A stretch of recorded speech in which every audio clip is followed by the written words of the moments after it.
Varicose veins కి సరైన చికిత్స కోసం సంప్రదించండి ఎవిస్ హాస్పిటల్. గురుగారు 2025 సంవత్సరంలో జన్మించిన మకర రాశిలో మహిళలకి ఎలా కలిసి వస్తుంది ఒక్కసారి తెలియజేస్తారా? 2025 సంవత్సరంలో జనవరి 1వ తారీఖు నుంచి డిసెంబర్ 31వ తారీఖు వరకు మకర రాశి వారికి మంచి చెడు ఏ విధంగా ఉండబోతుందో తెలియజేయడానికి ప్రయత్నం చేస్తాను. ఇక గ్రహ సంచారం చూసుకున్నట్లయితే గురువు 9 మే వరకు వృషభ రాశిలో, తదనంతరం మిథున రాశిలో 9 మే నుంచి సెప్టెంబర్ 28 వరకు, సెప్టెంబర్ 28 నుంచి నవంబర్ 11 వరకు కర్కాటక రాశిలో, అలాగే నవంబర్ 12 నుంచి డిసెంబర్ 28 వరకు మిథున రాశిలో సంచారం చేస్తున్నాడు. ఇక మకర రాశి వారికి ఏప్రిల్ 16వ తారీఖు వరకు కూడా ఏలినాటి శని ప్రభావం ఉంటే, ఏప్రిల్ 16 నుంచి అక్టోబర్ 9 వరకు మీనరాశిలో సంచారం చేస్తున్నటువంటి కారణం చేత మకర రాశి వారికి ఏలినాటి శని ప్రభావం తొలగిపోతుంది. అయితే మళ్ళీ అంత తొలగిపోయింది అని అనుకుంటున్నారా?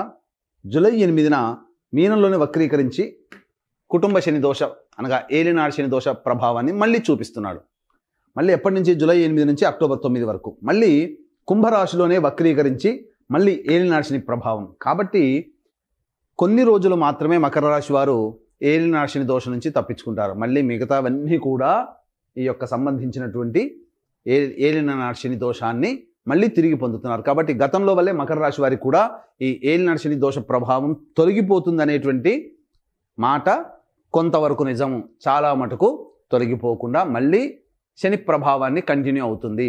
ఇక గమనించుకున్నట్లయితే నవమ స్థానంలో 15 మే వరకు కేతువు, మరియు కుటుంబ స్థానంలో మరియు తృతీయ స్థానంలో రాహువు మీనరాశిలోకి, తదనంతరం 16 మే నుంచి సింహరాశిలోకి కేతువు, అలాగే కుటుంబ స్థానంలోకి రాహు ప్రభావం వలన గురుగ్రహము కొంత కాలం మీకు అనుకూలంగా ఉంటుంది. మిగతా గ్రహాలు ప్రధానంగా అనుకూలంగా లేవు. కాబట్టి ఈ 2025 సంవత్సరంలో మకర రాశి వారు కొన్ని గ్రహాల ప్రభావం వలన కష్ట నష్టములు ఎదుర్కోక తప్పదు. కాబట్టి సిద్ధంగా ఉండండి. సమస్యలు ప్రతి మానవుడికి వస్తాయి, కానీ కొన్ని రోజులు కొన్ని నెలలు అనుకూలంగా ఉంటాయి. ఏ నెలలో అనుకూలత ఉంటుంది, ఏ నెలలో అనుకూలంగా ఉండదు, ఎప్పటి నుంచి ఎప్పటి వరకు మంచి స్థితిగతులు ఉంటాయనే విషయాల గురించి క్లుప్తంగా తెలియజేసుకుందాం. ముందుగా ఈ మకర రాశిలో జన్మించినటువంటి కేంద్ర రాష్ట్ర ప్రభుత్వ ఉద్యోగస్తులకి తక్కువ అనగా ప్రమోషన్స్ అనేటువంటివి ఉంటాయి, కానీ ఊహించినటువంటి ప్రమోషన్స్ కాకుండా తక్కువ స్థాయికి మీరు బదిలీపై వెళ్ళడం జరుగుతుంది. కోరుకున్న చోటికి బదిలీలు కావాలనుకున్నప్పుడు చాలా కష్టపడాలి. అధికారుల యొక్క అనుగ్రహం పొందడం కోసం చాలా కష్టపడితే తప్ప కోరుకున్న చోటికి బదిలీ అనేటువంటి జరగవు. ఇక ప్రైవేట్ రంగంలో వర్క్ చేస్తున్నటువంటి మకర రాశిలో జన్మించినటువంటి స్త్రీ పురుషులు ఎవరైనా కానీ చాకచక్యంతో లౌక్యంతో వ్యవహరిస్తూ అధికారులని మెప్పుకోలు కోసం ప్రయత్నిస్తూ పని చేసుకోవాల్సిందే. కాబట్టి మనము ఎక్కువ అనేటువంటి అహం ఎప్పుడైతే వస్తుందో ఈ మకర రాశి వారికి ప్రైవేట్ ఉద్యోగంలో ఇబ్బందులు అనేటువంటి ఎదుర్కోక తప్పదు. నూతన ఉద్యోగం కోసం వెతుక్కోవాలనే ఆలోచన వస్తుంది, కానీ ఆ ఆలోచన ఎలాంటి సందర్భంలో మనం చేసుకోవాలి, ఎప్పుడు నూతన ఉద్యోగం కోసం మారాలనేటువంటి విషయాల గురించి కూడా మీకు తెలియచేయడం జరుగుతుంది. ఇక ఈ రంగంలో జన్మించినటువంటి ప్రధానంగా రాజకీయ రంగంలో ఉన్నటువంటి ప్రముఖులు, మకర రాశిలో ఉన్నటువంటి రాజకీయ ప్రముఖులు ఎవరైతే ఉంటారో ప్రజాదరణ అంతగా లభించక ఇబ్బంది పడుతూ ఉంటుంటారు. ముఖ్యంగా ఇటు సంపాదించిన సొమ్ము ఖర్చు అయిపోయినా, ఏ పదవి రాలేదని భంగపాటు ఉన్నా, పెద్దల యొక్క అనుగ్రహం రాజకీయ రంగంలో పెద్దల యొక్క అనుగ్రహం ఉండడం చేత స్టే అవ్వగలుగుతారు, అనగా నిలబడగలుగుతారు. ఇది గుర్తుపెట్టుకోండి. ఈ రాశిలో జన్మించినటువంటి సినీ రంగ ప్రముఖులు ఎవరైతే ఉంటారో, అనగా సినీ రంగంలో ఉన్నటువంటి వాళ్ళు, 24 ఫ్రేమ్స్లో వర్క్ చేసేటువంటి వాళ్ళు, టీవీ సీరియల్స్ టీవీ రంగంలో పనిచేసేటువంటి వాళ్ళు, అలాగే ఎలక్ట్రానిక్ ప్రింటింగ్ మీడియాలో ఉన్నటువంటి వాళ్ళు, సోషల్ మీడియా రంగంలో ఉన్నటువంటి వాళ్ళకందరికీ కూడా ఆశించిన మేర శుభ ఫలితాలు అనేటువంటివి కలుగుతాయి. ప్రజాదరణ కలిగినటువంటి ప్రాజెక్టులో మీరు ఉంటారు. ఆదాయం సామాన్యంగా ఉంటుంది, కానీ ప్రజాదరణ హెచ్చుగా ఉంటుంది. కాబట్టి మంచి పని అని ఆలోచన చేసుకొని మంచి వాటిని మీరు ప్రాజెక్టులు తీసుకొని ముందుకు వెళ్ళవచ్చు. అయితే ఇక్కడ ప్రధానంగా ఏ గ్రహాలు మనకు అనుకూలంగా ఉన్నాయి, ఎందుకు మనకు ఈ చెప్పినటువంటి విధానాలు ఉన్నాయి అనేటువంటి విషయాన్ని కనుక చూసుకున్నట్లయితే, ముఖ్యంగా గురువు గారి దగ్గర నుంచి మనం ప్రారంభం చేద్దాం. మే 9 వరకు గురువు పంచమ రాశిలో సంచారం చేస్తూ వృషభ రాశిలోనే ఉన్నాడు. మళ్ళీ ఈ మార్చి వరకు కూడా గురువు వక్రీకరించి చతుర్థ స్థాన ఫలితాన్ని ఇస్తున్నాడు. కాబట్టి అంత దోషప్రదుడేమీ కాదు. 9 మే తర్వాత సెప్టెంబర్ 28 వరకు మిథున రాశిలో సంచారం చేస్తున్నారే ఈ గురువుల వారు, వారి వల్లనే కొన్ని సమస్యలు వస్తాయి. ఈ యొక్క ద్వాదశ రాశుల్లో మకర రాశి వారికి అత్యంత ప్రమాదకారి గురువు. కాబట్టి ఏమవుతుంది, గురువు మిథున రాశిలోకి సంచారం మే 9 నుంచి సెప్టెంబర్ 28 మధ్య కాలంలో ఉన్నప్పుడు ఏం జరుగుతుంది అని అంటే, సమస్యలు అక్కడే వస్తాయి. పెద్దల యొక్క సహాయ సహకారాలు రావండి. ఇంకొకటి, అన్నిటికంటే ప్రధానమైనటువంటిది, ఏ పని చేసినా ఆ పని సకాలంలో పూర్తి కాదు. విద్యార్థులకి కష్టకాలంగా ఉంటుంది ఈ సమయం, మే 9 నుంచి సెప్టెంబర్ 28 వరకు. అలాగే ధనం కోసం ఎవరికైనా ఈ సమయంలో మే 9 నుంచి సెప్టెంబర్ 28 మధ్యకాలంలో డబ్బులు ఎవరికైనా ఇచ్చారా, ఆ డబ్బు మీద ఆశ వదులుకోవాల్సిందే. ఎందుకనంటే కష్టములతో కూడుకున్నటువంటి రాబడి ఉంటుంది. ఈ సమయంలో కనుక డబ్బు ఇస్తే చాలా కష్టపడాలి. అలాగే అవసరానికి మేర ఖర్చులకు తగ్గట్టుగా డబ్బు చేతికి అందక అప్పులు చేయాల్సిన పరిస్థితి కూడా మే 9 నుంచి 28వ తారీఖు వరకు గురుగారి వల్ల కలగబోతున్నాయి. కాబట్టి ఈ యొక్క సంబంధించినటువంటి సమయంలో సంతానం కోసం ఎదురు చూస్తున్నటువంటి వాళ్ళకి కొంత చెడు వార్తలు వినాల్సినటువంటి పరిస్థితి, మిస్క్యారీస్ అవుతుండమో జరగవచ్చు. కాబట్టి జాగ్రత్తలు పాటిస్తే ఆ గురుగ్రహ ప్రభావం నుంచి బయటపడవచ్చు. గురువు అశుభుడే మే 9 నుంచి సెప్టెంబర్ 28 వరకు. కానీ దైవానుగ్రహానికి పొందే ప్రయత్నం కనుక చేస్తే ఆ గురువు కూడా మీకు యోగించడం జరుగుతుంది. తద్వారా ఇప్పటి వరకు చెప్పుకున్న సమస్యలన్నీ కూడా యోగదాయకంగా మారుతాయని చెప్పవచ్చు.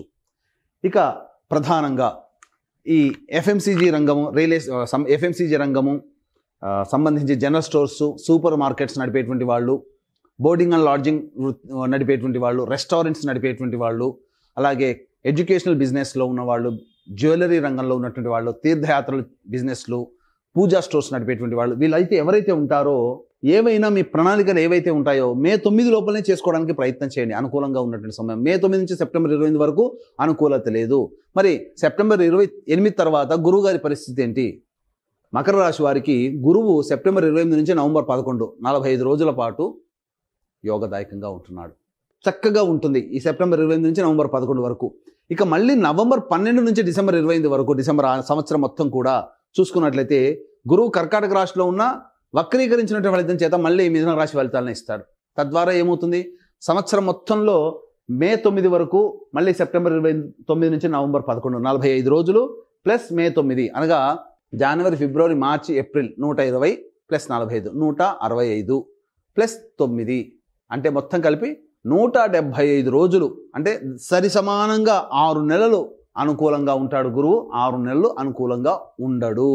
ఈ మే 9 నుంచి సెప్టెంబర్ 28 మధ్యకాలము, నవంబర్ 12 నుంచి డిసెంబర్ 28 మధ్యకాలం మాత్రం మీకు అనుకూలత ఉండదు. కాబట్టి ఈ యొక్క సమయంలో ధనపరమైనటువంటి, విద్యాపరమైనటువంటి, సంతానపరమైనటువంటి, అలాగే కీర్తి ప్రతిష్టలకు సంబంధించి, ఈ సంబంధించినటువంటి పనులలో అనుకూలతకు సంబంధించినటువంటి అన్ని విషయాల్లో సమస్యలు ఏర్పడతాయి. సంతాన మూలకంగా ఖర్చులు, సమస్యలు పెరుగుతాయి ఈ సమయంలో.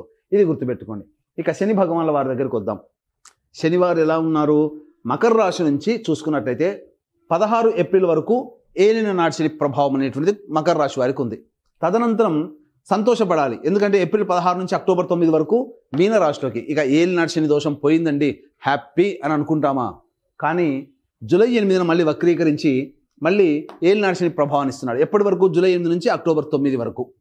ఇక తదనంతరం అయినా కానీ బాగుందంటే జూలై 8 నుంచి అక్టోబర్ 9 వరకు, మళ్ళీ అక్టోబర్ 10 నుంచి వక్రీకరించి నవంబర్ 26 వరకు కుంభంలోనే వక్రీకరిస్తున్నాడు.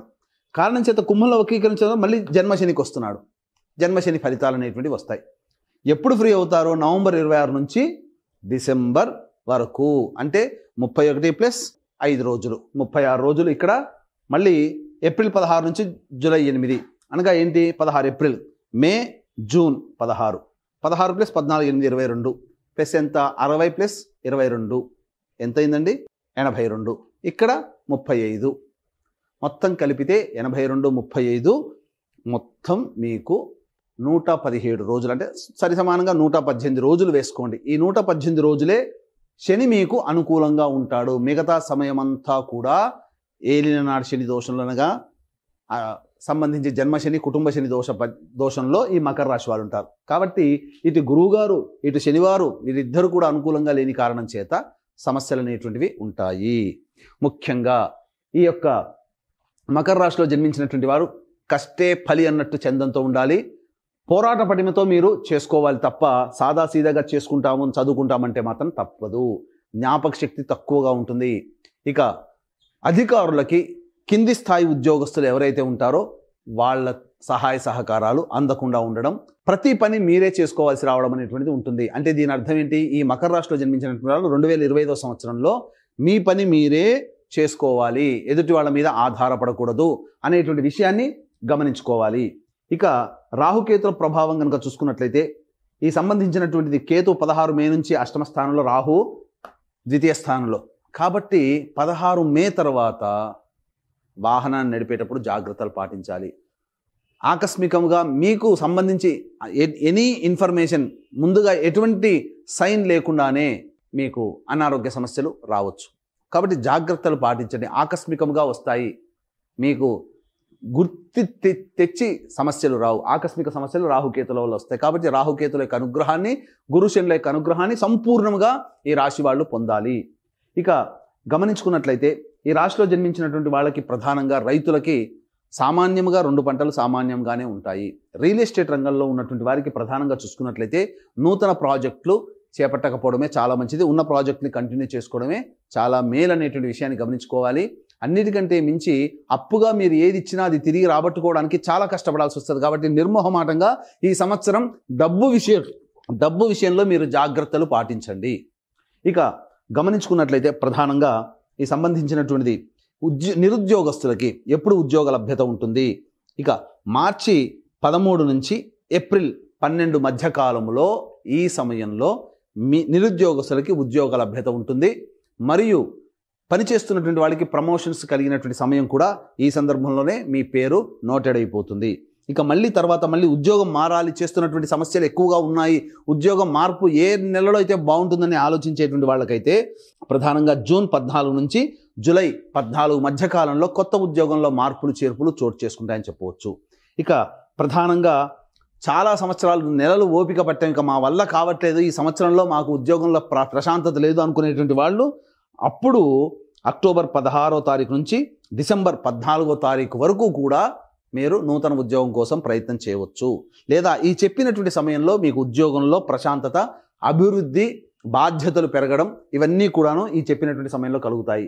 ఇక ముఖ్యంగా గమనించుకున్నట్లయితే లాయర్ రంగంలో ఉన్నటువంటి వాళ్ళకి, రియల్ ఎస్టేట్ రంగంలో ఉన్నటువంటి వారికి మంచి సమయం ఎప్పుడంటే జూన్ 4 నుంచి జూలై 25వ తారీఖు వరకు ఉన్నటువంటి సమయం మంచి సమయం. తద్వారా మీకు కొంతవరకు మంచి చేకూరుతుంది. కాకపోతే ఆరోగ్యం పట్ల శ్రద్ధ వహించాల్సినటువంటి పరిస్థితి జూలై 4 నుంచి జూలై 25 మధ్య కాలంలో. ఇక అన్ని విధాలుగా లాభదాయకంగా ఉన్నప్పుడు అక్టోబర్ 25వ తారీఖు నుంచి డిసెంబర్ 5వ తారీఖు వరకు ఉన్నటువంటి సమయం అన్ని విధాలుగా లాభదాయకంగా ఉంటుంది.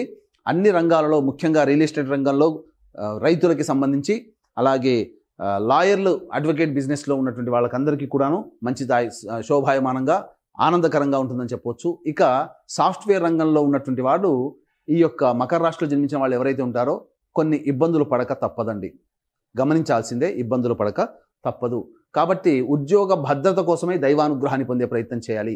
ఈ రాశిలో జన్మించినటువంటి స్త్రీలు గతంలో వలె ఉంటాయి, పెద్ద మార్పులు చేర్పులు ఏమీ ఉండవు. కాకపోతే మీ మాటకి విలువ కొంత తగ్గినప్పటికీ బాధ్యతలు మాత్రం పెరుగుతాయి. ఆ బాధ్యతలు పెరగడం వల్ల కొంత శారీరక శ్రమ, మానసిక ఆందోళన ఎక్కువగా ఉంటుంది. పుట్టింటి వారి ఆరోగ్యం పట్ల శ్రద్ధ వహించాల్సినటువంటి పరిస్థితి అనేటువంటిది గోచరమవుతుందని చెప్పవచ్చు. ఇక అన్నిటికంటే ప్రధానంగా ఈ రాశిలో జన్మించినటువంటి స్త్రీ పురుషులకి వివాహాలు బాగా ప్రయత్నం చేస్తే తప్ప వివాహ సంబంధాలు కుదరవు. అయితే గమనించుకోవాల్సినటువంటి అంశం ఏంటంటే ఈ యొక్క మకర రాశిలో జన్మించినటువంటి వారికి ప్రధానంగా మే 9 నుంచి సెప్టెంబర్ 28 ఉన్నటువంటి మధ్యకాలంలో పెద్దల సహాయ సహకారాలు లేకపోవడము, అలాగే దంపతుల మధ్య, భాగస్వామ్య వ్యాపారస్తుల మధ్య విభేదాలు రావడం, ఇవన్నీ కూడా సమస్యలు ఉంటాయి. కాబట్టి లౌక్యంతో మౌనాన్ని వ్యవహరిస్తూ, లౌక్యాన్ని ప్రదర్శిస్తూ మీరు కనుక ముందుకు వెళితే చాలా మటుకు సమస్యలు తగ్గుముఖం పడతాయని చెప్పవచ్చు.